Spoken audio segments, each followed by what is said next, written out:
Tai trumpai apie tai, kaip gimė mano produktas Evakuratorius. Tai aš jau nuo 12 metų gan senokai norėjau tapti aplinkosaugininku, tai reiškia aplinkosaugos etatiniu inspektoriumi. Na ir visas išsilavinimas ėjo iki to. Bet atėjo laikas, kai buvau jau inspektorium pasiekė savo tikslą, atsirado naujai iššūkiai, tai kur eiti toliau. Būti inspektorium visą gyvenimą gal būtų liūdnoka.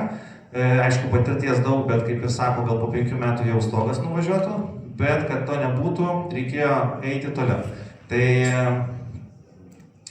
trumpai apie save, čia yra ir mano šeima, ir augintinis Lūna katė, čia yra mano žmona Iliana ir dukra Sofija. Apie save, tai kaip gimė iš vis ir aplinkosauga, kadangi esu nuo 4 metų jau meškerės laikymo mėgėjas, tai kadangi gamtoje labai daug laiko buvo praleista, tai vat laimikį žvejybą, tada teko pabūti ir praeiti, tai yra bazinį karinį mokymą. Mėgstu labai roko koncertus, kas mato, labai mėgstu keliauti. Na ir už akiją turiu jau apie 17 metų patirties tinklinę, bet jau neprofesionaliai. Mano karjerą, tai baigiau Vilniaus Jono II gimnaziją Vilniuje, 11 metais baigiau ekologijos bakalauro studijas Lietuvos žemės ūkio universitete, 2013 metais baigiau aplinkos apsaugos vadybos ir švariosios gamybos anglų kalba magistro laipsnį Vilniaus Gedimino technikos universitete. Jau nuo 12 metų, jau dar studijuodamas magistratūrą, jau ėjau Vilniaus regiono aplinkos saugos departamento vyresniojo inspektoriaus pareigas.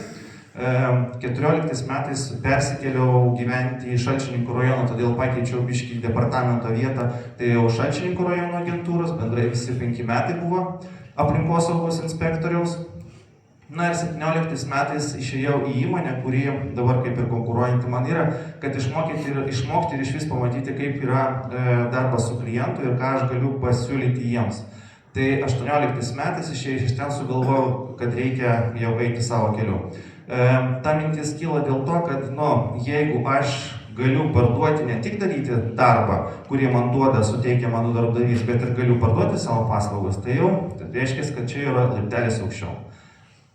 Tai mūsų paslaugos yra tinkamoms įmonėms, kurie tvarko atliekas.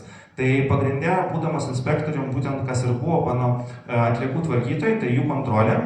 Ir kadangi aš jau po 5 metų patirties aplinkosaugos srityje jau žinau, kaip atrodo abidvi barikadų pusės, kaip yra, kokios su kokiom problemom yra susiduria atliekų tvarkytojas vykdantis savo veiklą ir kokios problemos atsiranda jam atėjus arba gavus pranešimo planinį patikrinimą.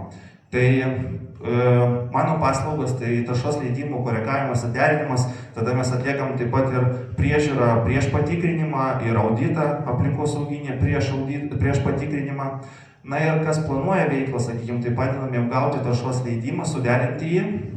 Ir kaip rodo praktika, būna kartais gauname, kreipiasi netgi dėl labai sudėtingų atvejų, kai aplinkosauga tiesiog gan biški piktybiškai netgi nenori leisti ar į konkurentą ir į tą vietą, nes labai jau akivaizdžiai rodo, kad nenori.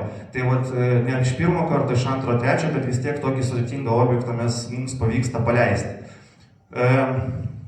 Tai kam yra aktualu, tai kas plečia ar mažina atliekų tvarkymo veiklą, ar tiesiog periodiškai pagal teisės aktų turi atnaujinti savo tos dokumentus.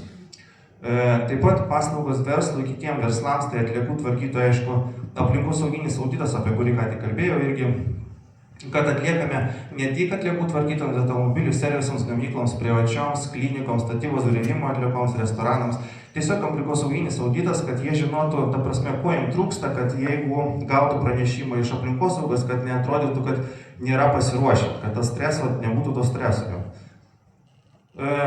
Tai paslaugos, ką šiandien per 30 sekundžių dar pasakojau, kad yra tokie apmokestinami gaminiai, tai pakuotės, padangos, baterijos akumuliatoriai, tepalai, filtrai, buitinė technika, kurie būtinai reikia pildyti tiekiant Lietuvos rinkai pardavimus, ir GPAIS. Tai yra papildomos išlaidos, aišku, bet dažnai būna, kad tos papildomos išlaidos yra paskaičiuojamas neteisingai ir vėliau, kai ateina patikrinimas, būna labai skaudu, kadangi viską tai reikia perskaičiuoti ir sumokėti valstybei dvigubų tarifų. Bet čia tikrai yra galimybių sutaupyti pinigų, todėl tarp tų paslaugų yra daug išimčių, kur galima, ta prasme, jas pritaikyti, bet, kaip verslai yra labai linkę įsigilinti tai, kaip padaryti pinigus, o ne kaip juos išleisti, biškį šitą dalyką apleidžia. Tai mes padedam su tuo. Yra dar paslaugų sfera būtent dėl cheminių medžiagų suvestinių ir ataskaitų teikimo, kas yra aktualu visiems, kas importuojasi arba gamyboje, naudoja chemijos didelius kiekius, dažus, sakykime, parduoda dideliais kiekiais. Spaudyklos naudoja irgi, sakykime, spausdinimo įrenginiuose savo dažus. Tai jiem vieną kartą metuose reikia pateikti, kiek jie importavo ir kiek sunaudojo arba išplatino Lietuvos rinką cheminių medžiagų. Ir tas irgi būna kartais su aplinkosauga, kai turiu dar šiltų kontaktų, tai ir klausiu, sakau, kokie prioritetai kartais šiais metais patikrinti tų chemijų. Tai dažniausiai atsako, matai, Markai, jeigu 5 metai niekas nebuvo daryta prieš tai, tai pokalbė jau kaip ir nebus. Tai aš visada dažniausiai ir sakau klientams, kad pažiūrėkit bent jau 3 paskutinius metus, nekainuos daug, bet būsit tikrai ramus. Atliekų darytojams irgi aktualu tai, kas daro pas kieno veikloje susidaro bent 1 kilogramas pavojingų atliekų per metus arba iki 12 tonų nepavojingų atliekų. Tai gamyklos, transporto priemonės, techninės priežiūros, tai taip patys servisai, statybos remonto teikiančios įmonės, ir parduotuvės. Tai mes iš esmės visą ką šitą dalykus nupasakojau, tai yra vieninga gaminių pakuočių ir atliekų tvarkymo sistema, apie kurią mažai kas yra girdėjęs arba girdėjęs, bet kažką ten darom.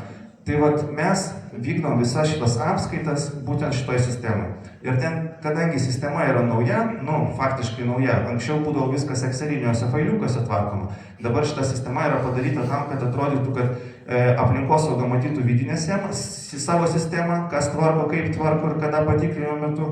Ir išorinė sistema, kad pati įmonė matytų, sakykime, kiek išleidžia tų pakuotės, kiek turėtų deklaruoti. Tai ką mes duodam? Tai partnerystės garantija kartu su visiško problemos išsprendimu be papildomų kaštų, nes dažniausiai būna taip, kad vis tik atsiranda papildomi kaštai, kadangi tai yra problema laike arba problema, ta prasme, sprendimuose, bet mes jeigu jau pažadam, kad mes padarysim šitą iki galo, tai netgi tai būtų nuostolinga, mes vis tiek padarysim tai iki galo. Kągi, labai ačiū.